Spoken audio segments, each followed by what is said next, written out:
If you take Amlodipine, Losartan, or Lisinopril, what happened to him could happen to you too. The swelling in his lips started during dinner.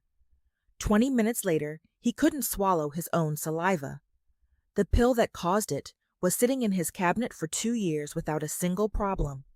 Let me tell you about David, 72, a retired firefighter, 2 years on the same blood pressure pill without a hiccup. Then one Wednesday at dinner, his lips felt tight. Within minutes, his voice changed. His wife knew something was wrong before he could say it. That exact moment happens to someone today, and most people watching have no idea it's even possible. My name is Emma Johnson, and this channel exists for one reason: helping people understand what the research actually says about their health, in plain language. Today, I'm walking you through 3 of the most prescribed blood pressure medications and what to watch for with each. Stay with me through all 3.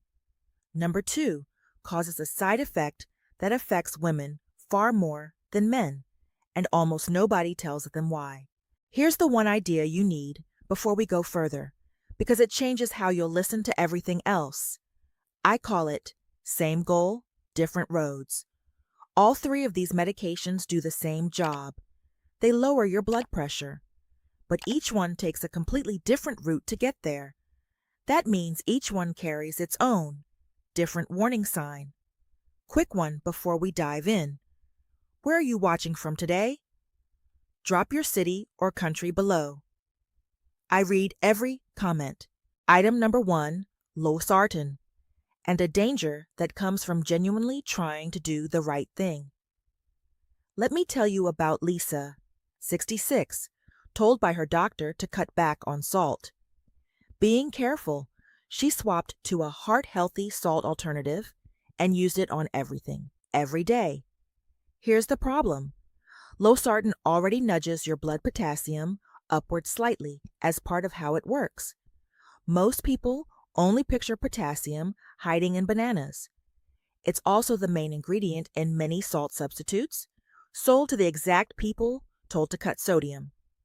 Someone can follow their doctor's advice perfectly and still be quietly pushing potassium higher with every meal. Too much potassium can cause muscle weakness, leg cramps, or a fluttering heartbeat, sometimes with almost no warning. A UK health guideline body advises against potassium-based salt substitutes for people on medications like Losartan, specifically because of this. I'll say up front, this guidance is debated. Some researchers argue it's overly cautious for healthy older adults, and the real risk is mainly for people with existing kidney problems. But debated doesn't mean ignored. What to do instead? Check the label on any salt substitute you use, and if you're on Losartan, ask your doctor whether it's worth watching. Item number 2, Amlodipine and the swelling almost nobody explains properly. Let me tell you about Michael, 74, a former mail carrier who still walked 2 miles a day out of habit. A few months after starting Amlodipine, his ankles puffed up by late afternoon, leaving sock marks that lasted an hour. He assumed his heart was failing. Here's the problem. Amlodipine relaxes your arteries to lower blood pressure, and that part works exactly as intended. But it relaxes the small arteries carrying blood into your legs much more than the veins carrying blood back out. Blood arrives faster than it leaves. The surprising part: this isn't fluid retention. It isn't your kidneys, and it isn't heart failure. It's simple pressure, building near your ankles, pushing fluid into the surrounding tissue. A study published in the journal Hypertension in 2000 measured this directly in patients and confirmed the mechanism, and found women experience this swelling noticeably more than men. What to do instead of enduring it?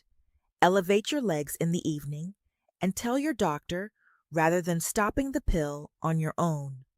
Sometimes the dose changes. Sometimes a related medication causes less swelling. Either way, it's a conversation, not something you have to live with. If you're still with me and finding this helpful, type the number 2 in the comments. It tells me you're getting value from this, and it helps this reach someone else who needs it. Item number 3, Lisinopril, and the cough that hides for months. Before we come back to David, let me tell you about Amelia, 68, a retired hairdresser who spent every spring morning in her garden. One April, a dry, scratchy cough showed up. She blamed the pollen. Almost anyone would have. Here's the problem. Lisinopril blocks a chemical in your body that normally gets broken down, and when it isn't, it can irritate your airway. The tricky part is timing. This cough can start within days, or wait months to appear. Exactly why people stop connecting it to a pill they've already been taking without issue. Guidelines from the American College of Chest Physicians confirm this.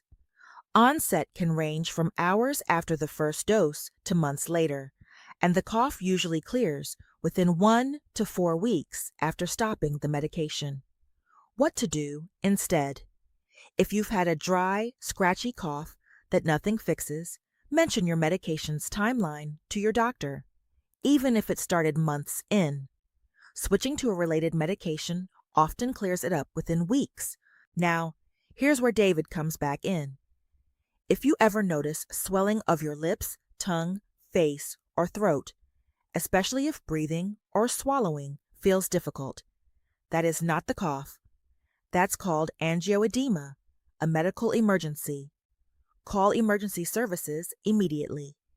It's rare, somewhere around 1 in 200 to 1 in 1,000 people, but it can move from first symptoms to a swollen airway within hours, exactly like it did for David. A dry cough is a nuisance you can manage. Throat swelling is never something to wait out. I promised you something useful. So here it is. 3 questions to ask yourself this week. Question 1. Have I had an unexplained symptom in the last few months? Swelling, a cough, cramping, dizziness, that I assumed was unrelated to my medication? This tells you whether it's time to bring something specific to your next appointment. Question 2. Do I know which of these 3 warning signs actually applies to my own medication? This tells you exactly what to watch for, instead of worrying about all 3 at once. Question 3. Do I have a plan for sick days, vomiting, diarrhea, heavy sweating, and for combining these with common painkillers like ibuprofen? Kidney safety guidelines recommend pausing certain blood pressure medications during a dehydrating illness and caution about combining them with anti-inflammatory painkillers. If that plan isn't written down, ask for it at your next visit before you need it. Side effects aren't a personal failing, and they're not something to silently tolerate. They're information, your body's only way of telling you something matters. Michael got his walking shoes back once someone explained what was happening. Amelia got her sleep back within 2 weeks of one honest conversation. And David is doing just fine now because his wife recognized what was happening and didn't wait. None of them needed a different attitude. They needed someone to connect the dots